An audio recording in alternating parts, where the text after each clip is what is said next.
وفي الآخرة عذاب شديد ومغفرة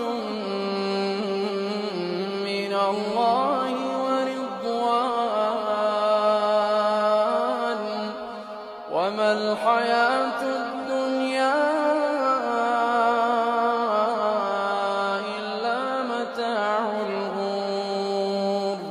سابقوا إلى مغفرة من ربكم وجنة عرضها كعرض السماء